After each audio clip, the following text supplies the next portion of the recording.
चीन की जानिब से तकनीकी एतराज़ खत्म किए जाने के बाद सलामती काउंसिल की कमेटी ने कलअदम जैश ए मोहम्मद के सरबरा मसूद अजहर को दहशत गर्दों की फहरिस्त में शामिल कर लिया। इस पाबंदी के बाद मसूद अजहर के असासे मुंजमद किए जाने के साथ साथ उन पर सफर करने और हथियार रखने पर भी पाबंदी होगी, जबकि पाबंदियों का इतलाक फौरी होगा।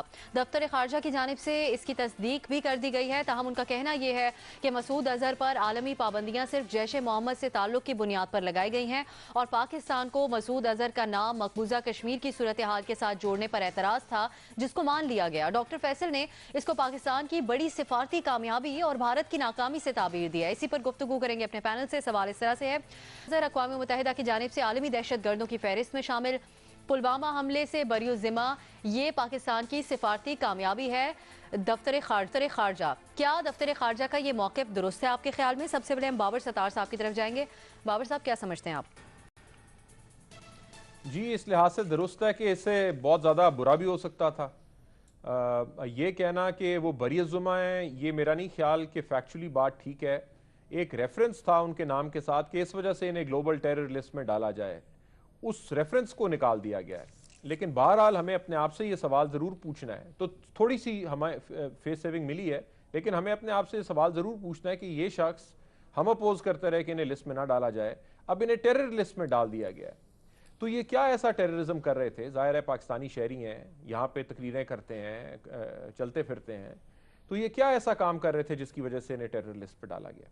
अगर पाकिस्तान की कोई कामयाबी है तो वो ये हो सकती है कि हमारी इससे पहले जो पॉलिसी थी नॉन स्टेट एक्टर्स की तरफ, अगर हमने उसे रिव्यू कर लिया तो ये हमारी बहुत बड़ी कामयाबी होगी।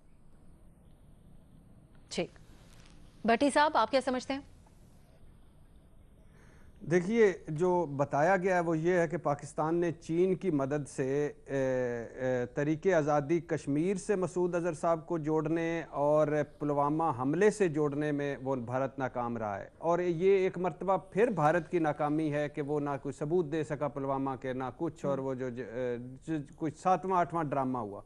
खुद भारत में आज इस हवाले से मोदी साहब पर तनकीद हो रही है। कांग्रेस पार्टी के तर्जमान ने एक ट्वीट की है कि हमें मायूसी हुई कि इस फैसले में पुलवामा हमले और जम्मू कश्मीर का जिक्र नहीं है। अब यहाँ तक तो ठीक है, लेकिन ये भी दुरुस्त है कि उन्हें दहशतगर्द करार दिया गया है, और ये भी दुरुस्त है कि हम वो हैं कि जिन्होंने 75,000 शहादतें दी, जो दहशतगर्दी के खिलाफ लड़े, और जिनको फिर भी जिन पर डाउट्स किए जा रहे हैं। तो हमें अब बहुत काम अभी करना है अपने लिए, अपने मुल्क के लिए, अपनी नस्लों के लिए, किसी के लिए नहीं, अपने लिए। अल्लाह करे हम इस मुश्किल वक्त से निकल आएँ, और ये अल्लाह करे कि पाकिस्तान का जो इमेज है पूरी दुनिया में वो बेहतर हो। जी रीमा, अगर जैश ए मोहम्मद के सिलसिले में भी उनको दहशत गर्दों की लिस्ट में शामिल किया गया तो पाकिस्तान को इसको सेलिब्रेट करना चाहिए सिफारती कामयाबी के तौर पे? अगर किसी को सेलिब्रेट करना चाहिए तो वो पाकिस्तानियों को करना चाहिए, क्योंकि मसूद अजहर जैसे लोगों की जो दिफा करते करते हमारी फॉरेन पॉलिसी ने जिस तरह की शर्मिंदगी हमें दी, मेरा ख्याल है अब हम उससे बच जाएंगे और एक तरह से होपफुली एक नई डायरेक्शन, नई रुख की तरफ जाएंगे। तो पाकिस्तानियों को मुबारकबाद और उनको खुश होना चाहिए। लेकिन बहुत से लोग हैं वो कह रहे हैं भारत की मुंह तोड़ जवाब दिया पाकिस्तान ने और पाकिस्तान की पता नहीं क्या जीत हो गई। ये गलत है। मिटिगेट हुआ है डैमेज, लेकिन डैमेज हुआ है। अगर आप उनका जो यूएन की स्टेटमेंट आई है वो पढ़ें तो उसमें बहुत डिटेल में जो इल्ज़ामात हैं मसूद अजहर के खिलाफ, उनको तफसील से उनका हवाला दिया है। और पाकिस्तान बहुत अरसे से उनको डिफेंड कर रहा था। अब हमने देखा है उनका मौक़िफ़ जो है वो थोड़ा बदला है। सिर्फ कश्मीर की बात नहीं है, पाकिस्तान क्यों उन्हें सपोर्ट कर रहे थे पहले वो क्यों कह रहे थे कि एविडेंस नहीं है, अब ऐसा क्या एविडेंस आया कि पाकिस्तान अब खुशियां मना रहा है, ये भी देखने की जरूरत है। और दूसरी बात, जो पूरा कॉन्टेक्स्ट है, अगर आप फ्रांस की स्टेटमेंट देखें इसके रिस्पॉन्स में, उन्होंने तो पुलवामा और कश्मीर का जिक्र किया है, दीगर ममालिक ने भी किया है। तो सिर्फ अगर हम आइसोलेशन में स्टेटमेंट को पढ़ें तो ठीक है, कश्मीर और पुलवामा का जिक्र नहीं है, लेकिन इसके अराउंड जो पूरा डिस्कोर्स है यूएन की सतह पे, उस पे जरूर कश्मीर का और उसमें जो मसूद अजहर का रोल रहा है उसका जिक्र हो रहा है। लेकिन डिफेंड नहीं करना पड़ेगा, इस हवाले से एक अच्छी खबर है आपके ख्याल में साफी साहब, सिफारती तौर पर इसको कामयाबी कहा जाए या फिर यही आपके ख्याल में आसानी है कि अब डिफेंड नहीं करना पड़ेगा? इसको कामयाबी कहने पे मुझे एक लतीफ़ा याद आ रहा है। हमारे इलाके में गांव में गरीब मियाँ बीवी थे, उनके घर में सबसे कीमती चीज़ उनकी एक गाय थी। तो इलाके में चोर और चोरी की वारदात बढ़ गई थी, उन्होंने गाय बेच दी और उस पर बंदूक खरीद लिया। अब घर की सबसे कीमती चीज़ बंदूक हो गया, उन्होंने जाके कमरे में उसको एक संदूक में रख लिया संभाल के। एक दिन घर में चोर घुसा है तो मियाँ बीवी ने कहा कि कीमती चीज़ तो वही है। वो दोनों जाके संदूक की हिफाजत उसके ऊपर लेट गए। वो चोरों ने घर का सफाया कर लिया। तो सुबह ये बड़े तफाखुराना अंदाज में बाहर निकला। उसने कहा देखे ना, चोरों को हमने धोखा दे दिया, घर में असल कीमती चीज़ तो बंदूक थी, वो बाकी इधर उधर की चीज़ें ले गए और बंदूक हमारे पास रह गया। ये जो हम इसको फतह कह रहे हैं, मेरे ख्याल में ये वही हमारे उस देहाती का मामला है।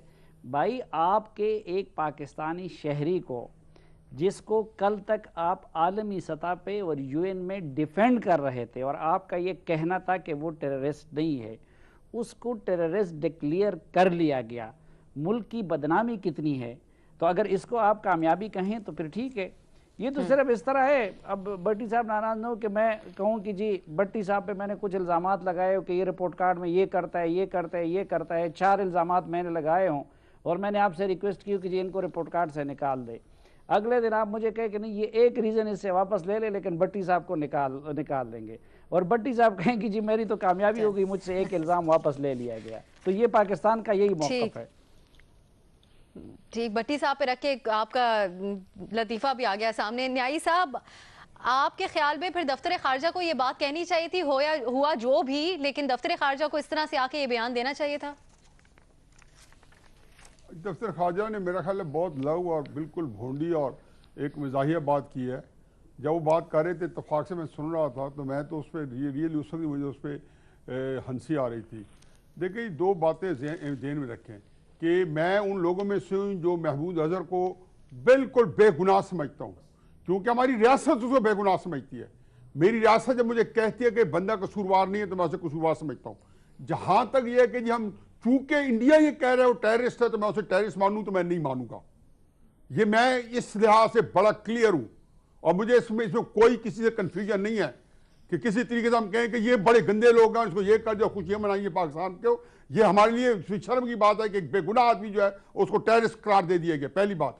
दूसरी बात यह है कि पुलवामा के ऊपर जो दफ्तर खारजा है, इससे उन्हें अब्सर्ड अलग बात की है कि पुलवामा के बाद पूरी दुनिया ने, और खुसूसन माइक पॉम्पियो का पूरा बयान मेरे पूरे एक एक लफ्ज मेरे सामने है। उन्होंने कहा था कि इंडिया के साथ ज्यादती, और हर एक ने यही वही बात कही जो इंडिया कह रहा था। किसी ने इंडिया को रोका नहीं था कि आप हमला ना करना, इसको ना बढ़ाना, क्योंकि वो कह रहे थे इंडिया के साथ ज्यादती हुई है। ये पूरी दुनिया तब कूदी जब इंडिया ने पाकिस्तान में हमला किया। उन्हें कहा पाकिस्तान इसके जवाब ना दे।